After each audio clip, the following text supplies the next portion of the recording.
The country that even makes Jin dance on the plane, the opposite of America in so many ways. 皆さん、おはようございます。Good morning. Where are we, Jin?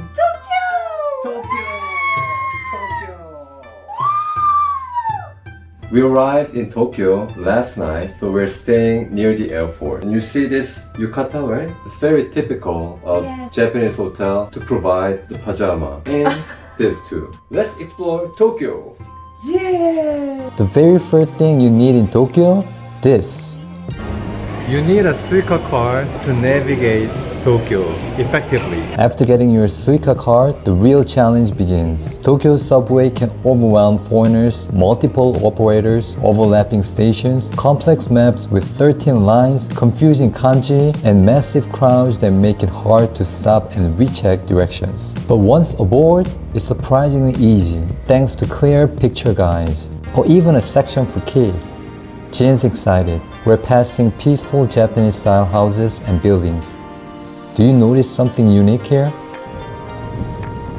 It is so quiet in Tokyo subway, unlike subways in other countries. No one speaks, no speakerphone, people talking like this.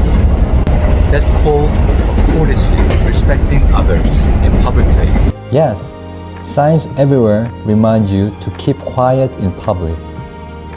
Public spaces were always quiet, except for some foreigners ignoring the rules, even talking loudly on speakerphone, which felt inconsiderate here. Not only that, locals walk on one side, line up at bus stops, and smoke only in designated areas. In contrast, some foreigners ignore this, smoking in non-smoking zones or taking seats meant for the elderly, disabled, or pregnant. In many countries, public toilets are not always available.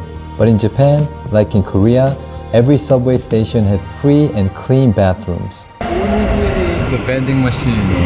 Yes, vending machines with fresh foods. No one is jaywalking in Japan. Everybody is patiently waiting. People actually wait for the signal. We noticed this immediately, very unlike the US. Do I look Japanese? Many Japanese think that Jin is Japanese, so they speak Japanese to Jin, whereas they speak English to me. Our first stop. Tokyo is actually very green city. It has a lot of trees all over the city. There it is, top Tokyo viewpoint. Mount Fuji visible on clear days. The Tokyo Metropolitan Government Building is a 243-meter skyscraper in Shinjuku. Past security, reach the 45th floor and enjoy the stunning panorama. What a view! Like Central Park. It's like Central Park in New York City. That's Meiji Jingu. A big city. They're having a picnic. Tokyo has 14 million residents, whereas Seoul has 9.4 million. 5 million more people live in this city. Wow. This observatory is free of charge. 그거 치고는 훌륭하네요. It actually offers spectacular view of the entire city of Tokyo. We didn't see Mount Fuji that day, but the views of Tokyo from one of the world's tallest government buildings were incredible. We especially loved the view over Meiji Jingu. It reminded us of Central Park in New York.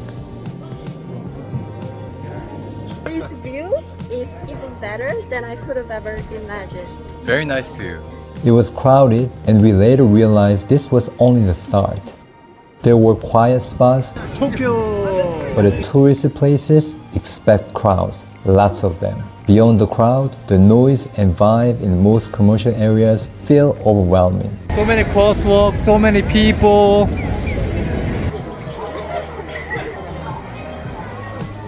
We're at the beauty store. Busy, hectic. If you're looking for a calm vibe, Tokyo might not be the place for you. But if you like fast-paced, young vibe, Tokyo will be fun to you. Welcome to Shinokubo Koreatown. The crowd proves Korean culture is huge here. Koreatown is popular in Tokyo. From streets to shops, this area was packed with both tourists and locals. The boys in costume drew screams like real K-pop stars. This city is hectic and lines are everywhere. Do they really have to wait in the line? Looks like it's at least an hour wait to get into the Starbucks. Is it worth it? The line keeps getting longer and longer. Huge lines form in front of famous shops no matter the time, showing just how overcrowded this city is.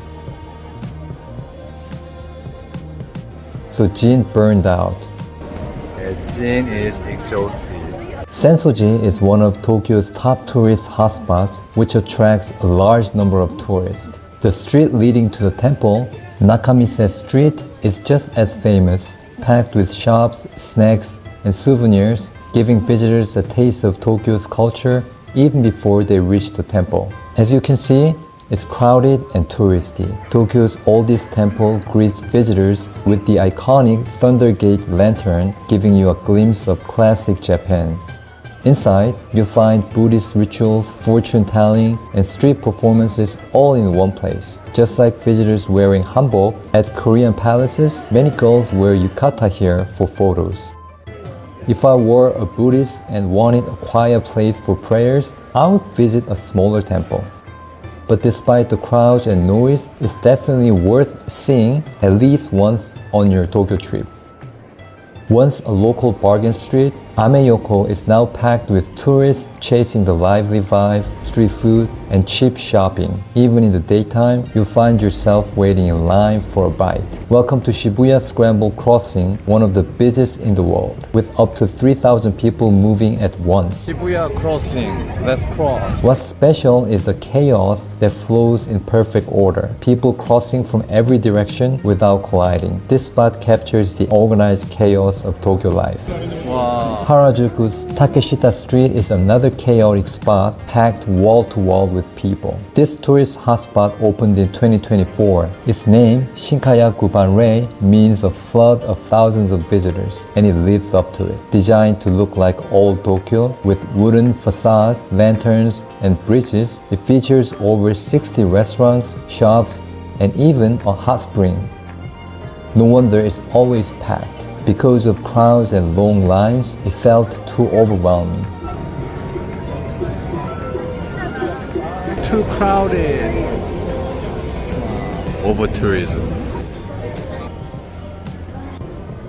Wow, check out the massive size of the tuna here. Toyosu Market is famous for its tuna auctions where massive fish are inspected and sold in seconds. A must-see spectacle of Japan's seafood culture. And of course, you'll wait in line to taste the fresh tuna here. Another tourist spot in Tokyo, Ginza. This is Tokyo's upscale shopping district, famous for luxury boutiques, flagship stores, and high-end dining. Humongous cats.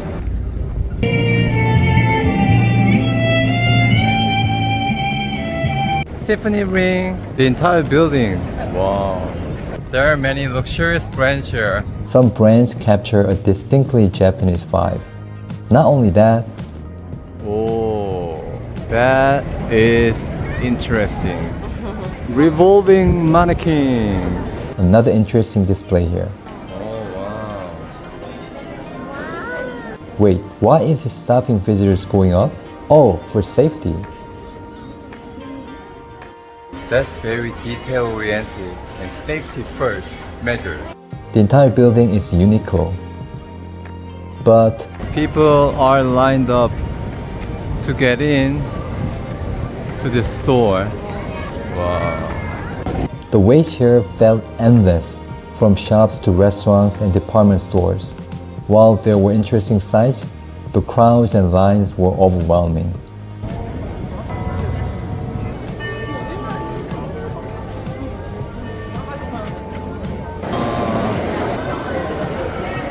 Many people end up sitting on the streets since there's hardly anywhere to rest.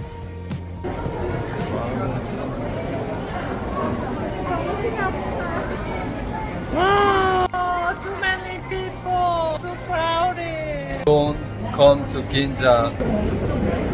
We are in Tsukiji Outer Market. We can already tell it's very touristy here.